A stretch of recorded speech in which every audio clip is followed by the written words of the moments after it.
Olá, tudo bem? No vídeo de hoje nós vamos falar sobre como e por que suplementar pacientes que fizeram cirurgia bariátrica. Sem essas informações, a qualidade de vida pode ser péssima ou até mesmo levar à morte. Roda a vinheta e já voltamos.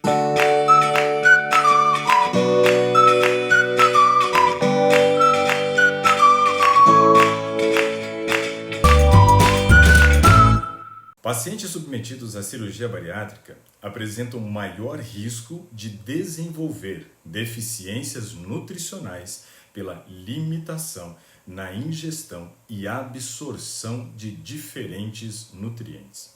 A literatura sugere que para prevenir ou tratar as deficiências nutricionais decorrentes das alterações anatômicas provocadas pelas técnicas cirúrgicas é necessário o uso de suplementação nutricional. O sucesso da suplementação nutricional oral em corrigir ou prevenir as deficiências nutricionais depende de vários fatores. Assim, compreender as formas pelas quais os nutrientes podem ser administrados é muito importante na prática clínica.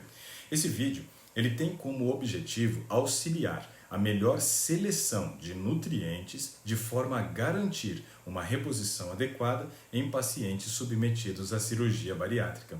As implicações dos procedimentos de cirurgia bariátrica no estado nutricional do paciente se devem especificamente às alterações anatômicas e fisiológicas que prejudicam as vias de absorção e ou ingestão alimentar. Uma boa compreensão da fisiologia de absorção do trato gastrointestinal é muito importante para compreender as potenciais deficiências nutricionais após a cirurgia. No período que eu dei aula na Universidade Federal de Brasília, eu era responsável pela disciplina de Fisiologia da Digestão e Absorção. E eu percebo como que poucos alunos se envolviam no conhecimento desse assunto essencial para a sua prática clínica. Profissionais de nutrição que conhecem muito bem a fisiologia terão condições de ajudar os seus pacientes a terem melhor qualidade de vida, enquanto outros vão deixar os pacientes sofrerem em virtude da falta do seu conhecimento com relação à digestão e absorção de nutrientes. Vamos falar sobre técnicas de cirurgia bariátrica. A técnica mais utilizada é o bypass gástrico em Y de Roux. Essa técnica ela restringe o tamanho da cavidade gástrica e, consequentemente, a quantidade de alimentos ingerida.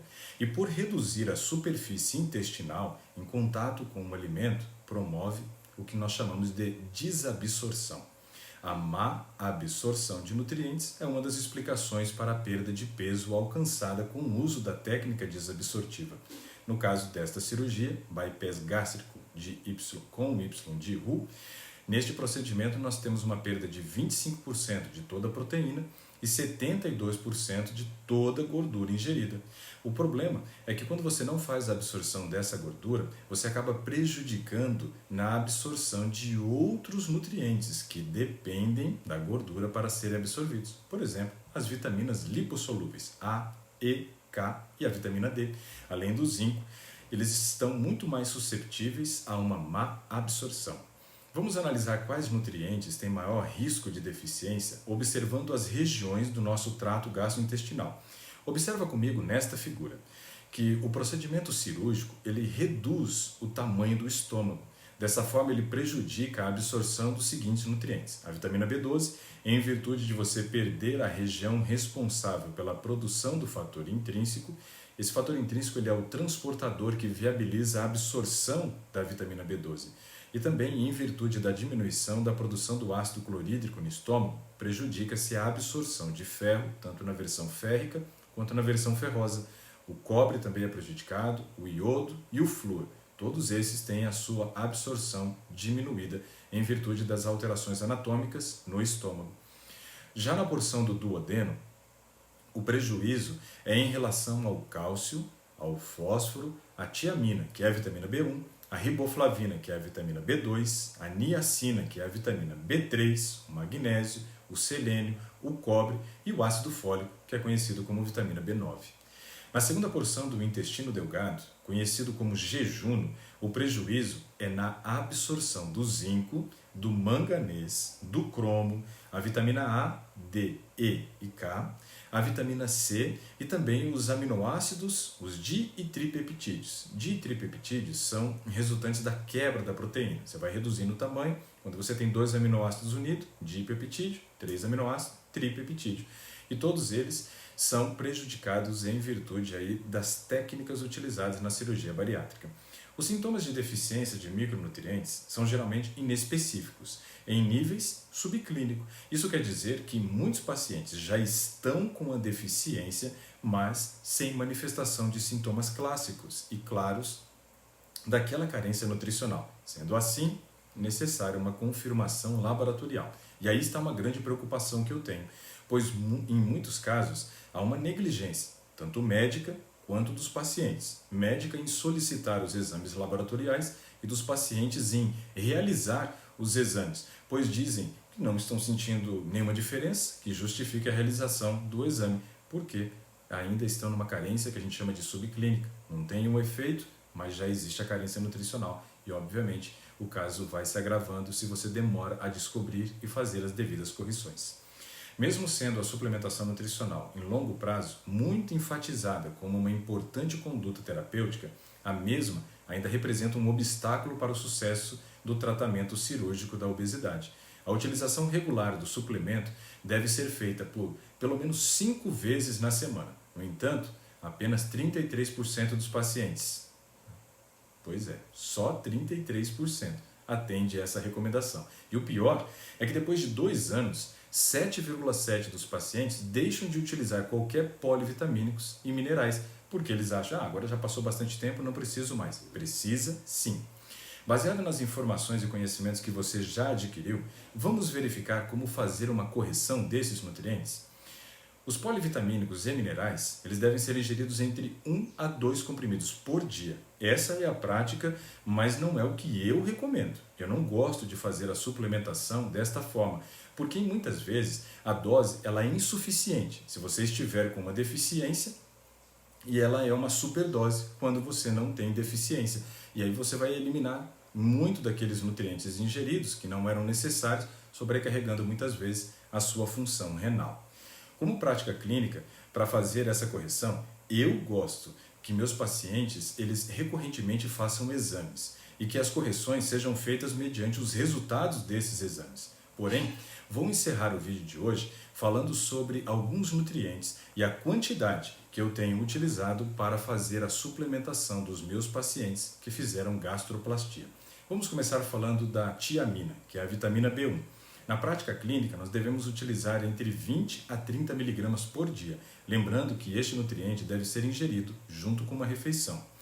A vitamina B12 utiliza-se normalmente 5.000 microgramas sublingual, um comprimido por semana. Essa é a forma de suplementar a B12 que eu considero como excelente, pois ela não depende do fator intrínseco produzido ali no seu estômago, já que o mesmo está reduzido pela cirurgia, e também pode-se utilizar a via injetável. Mas a via injetável é algo que a maioria das pessoas acaba fugindo, né? Porque realmente essa suplementação ela é bem dolorida. Então, 5.000 microgramas sublingual de vitamina B12. Com relação ao cálcio, eu utilizo o citrato de cálcio, na dose de 1.500 a 2.000 mg por dia, quando a cirurgia é o bypass gástrico em Y de Roux. Para outras cirurgias, a dose pode mudar, devido à taxa absortiva ser maior ou menor, comparando com este procedimento. E aí você vai precisar que um profissional te oriente com relação à dosagem. O ferro, é necessário observar a quantidade de ferro elementar encontrada no produto. E quando a gente fala de ferro elementar, a dose mínima deve ser de 40 a 65 mg por dia para a prevenção da deficiência, isso com uso oral.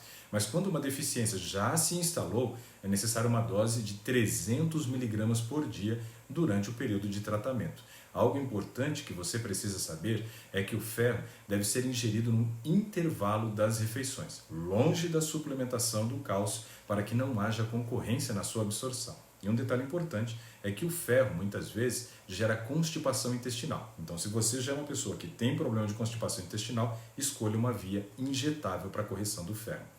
Com relação à vitamina A, é necessária uma dose que varia de 10.000 UI para prevenção a 100.000 UI para tratamento. UI é Unidade Internacional ou International Units, uma medida utilizada no mundo inteiro.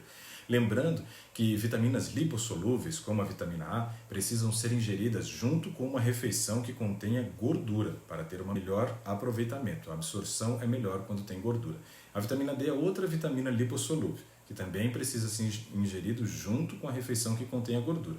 E a minha sugestão é sempre usar no de jejum ou no almoço. Na prática clínica normal, se utiliza uma dose de 2.000 UI por dia. Eu gosto de prescrever uma dose de 5.000 UI por dia para manutenção, e quando essa está baixa, a dose semanal, que a gente multiplicaria 5 vezes 7, 35.000 UI, a gente passa para 100.000 UI, ou seja, 2 comprimidos de 50.000 UI por semana, por pelo menos 12 semanas. Mais uma vitamina lipossolúvel, vitamina E, deve ser suplementada com dose que varia de 100 a 400 UI por dia e precisa ser ingerida também na refeição que contenha gordura. O selênio, utilizamos uma dose de 50 mg por dia e a sua ingestão deve ser realizada com uma refeição. Aí não precisa de gordura, pode ser em qualquer refeição. O zinco, a dose mínima é de 10 mg por dia. Mas em alguns casos, dependendo de queixas dos pacientes com relação à circulação sanguínea e também inchaços, principalmente nos pés e nas pernas, a dose que eu utilizo é de 30 mg por dia. A vitamina K é outra vitamina lipossolúvel e precisa ser ingerido junto com a refeição que contenha gordura. E a dose é de 300 mg por dia.